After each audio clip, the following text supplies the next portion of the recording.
reka nongere gusubiza cyane mukunzi wa Davis Entertainment mubwira ngo komeza ugira ibihe byiza aho waba uherereye hose haba mu Rwanda cyangwa se hanze yarwo. Turagatse n'amakuru yacu n'amakuru y'imyidagaduro tugenda tubagezaho buri uko bukeye nuko bwije kugira ngo tumenye uko bihagaze muri iki gisata cy'imyidagaduro. Amakuru yacu uyu munsi rero reka tuyahere kuri inkuru ivuga ko agasuzuguro kashibutsemo inzika, tukaba tugiye kurebera hamwe rero inzigo Bruce Melody afite kuri The Ben naho byose byagiye bituruka ndetse naho biri gushya abishyira. Abanyarwanda rero bavuga ko nta nduru ivugira ubusa imusozi kandi ko nta utinya ishyamba ahubwo atinya icyo yahuriyemo naryo. Hari n'abajya kure rero bakavuga bati wirukanse imbwa bigashyira kera ukayimara ubwoba. Ibi rero ubanza aribyo bikubiyemo ishondana rya Bruce Melody wari umufana weruye wa The Ben, kuri ubu akaba ari inzozi zembi. Abantu rero barabyibuka cyane rwose nk'ibyabaye ejo, ndetse amwe mu mafoto n'amashusho agaragaza Bruce Melody wari umukunzi wa The Ben ndetse wamufata nka mukuru we uwo yigiragaho byinshi, ariko muri iyi minsi umwe nyine akaba yarabaye umwanzi wundi mu buryo bugaragara. Bruce Melody rero nk'umuhanzi watangiye umuziki aho usangamo bakuru be, hari aho rero amahitamo yamuganishaga ndetse hari n'abandi bahanzi yakundaga. Dushingiye rero ku by'amakuru ya hafi y'uyu musore avuga ndetse tukareba na bimwe mu bimenyetso byaba bibitswe kuri murandasi, Bruce Melody yakundaga cyane inganzo ya The Ben, nubwo nubu utavuga ko atakikunda ahubwo akaba nyine yarafashe kwiyambura iyo sura bitewe no guhabwa serivisi mbi n'uyu muhanzi The Ben yafatiragaho urugero. Muri 2017 rero by'umwihariko ubwo The Ben yataramaga mu gitaramo cya East African Party, abahanzi bari bamuherekeje bari barimo na Bruce Melody muri 2020 rero, kandi nabwo uyu muhanzi ubwo yagarukaga mu Rwanda mu gitaramo cyo gutangira umwaka n'abakunzi ba muzika n'ubundi cya East African Party, nabwo Bruce Melody yari ari mu bahanzi bamufashije gutaramira abanyarwanda. Bruce Melody rero ntiyahwemaga kugaragaza ko ari umukunzi w'umuhanzi The Ben. Uyu Bruce Melody rero yanacishagamo agafata agafoto k'urwibutso iyo yabaga yahuye na The Ben.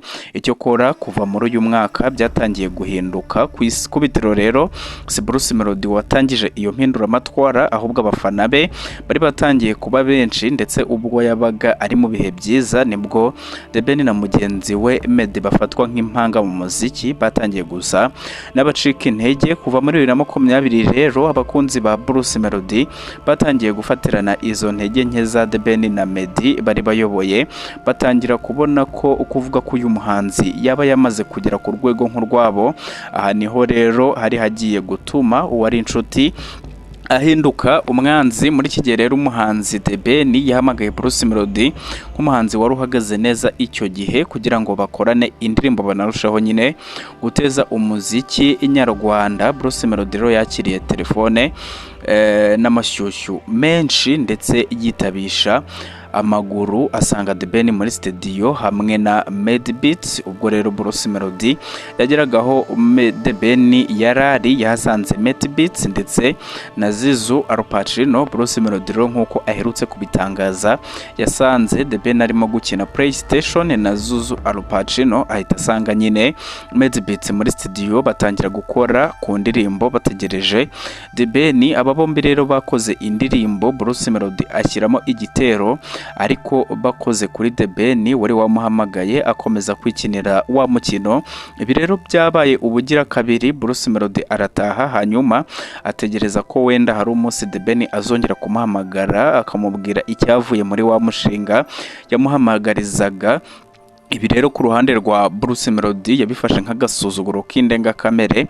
Amakuru agera kuri Davis Entertainment avuga ko Bruce Melody yahise asiba nimero ya telefone y'uyu muhanzi areka no kumukurikira ku mbuga nkoranyambaga n'ahandi, ndetse ahiga guhangana nawe bigiye kure. Umwe rero mu bantu ba hafi ya Bruce Melody yaduhishuriye ko ariho havuye imvugo yo kwita abanebwe The Ben na Meddy muri 2021 nibwo ku mbuga nkoranyambaga hasakaye amajwi ya Bruce Melody avuga ko adakwiriye kugereranwa na The Ben na Meddy ngo kuko ari abanebwe we akaba ari umukozi cyane. Aya majwi rero yasakaye cyane akwira hose, abafana be bamwe bavuga ko arimo kuri, mu gihe abakunzi ba The Ben na Meddy bo bamurakariye cyane bakavuga ko ibyo yakoze ari ukurengera ataragera ku rwego rwabo. Aha rero ihangana ryari rimaze kwerura.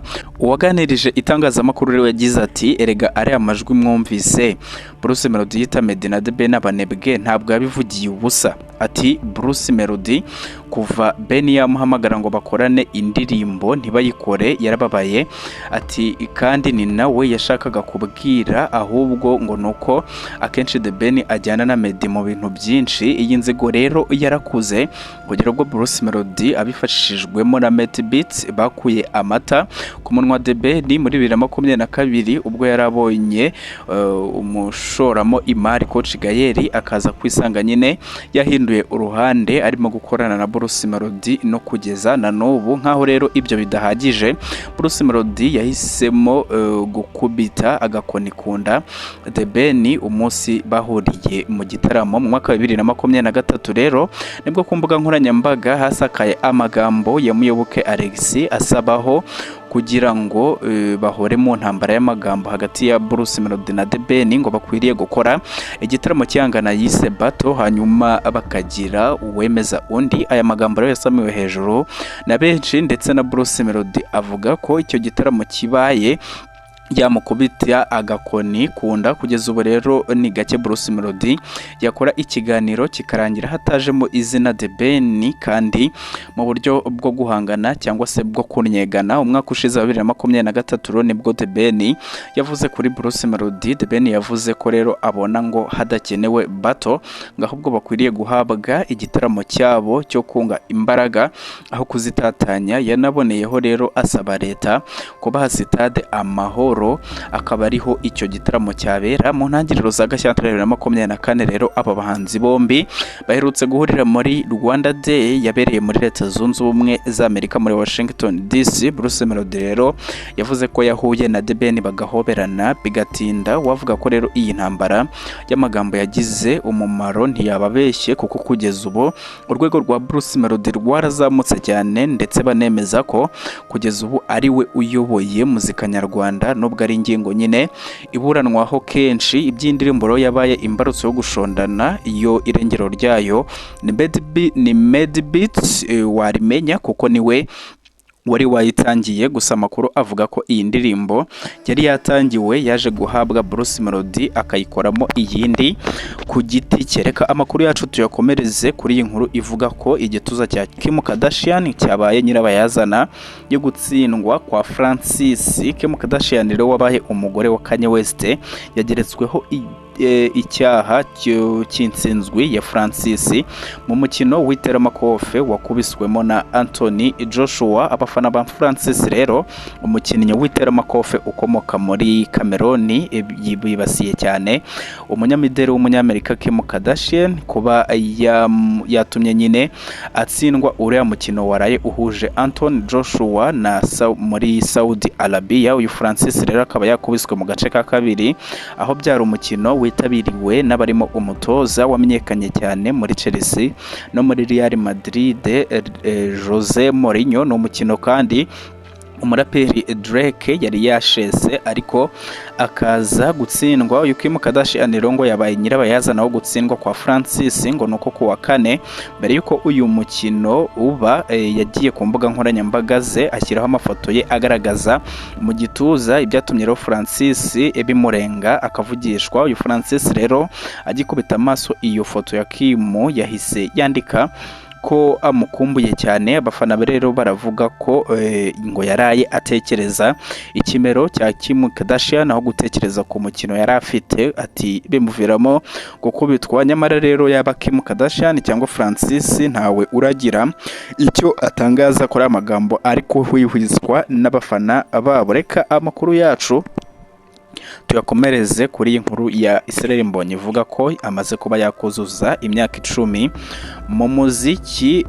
Israel Mbonyi cyambu rero yujuje imyaka 10 atangiye umuziki by'umwuga.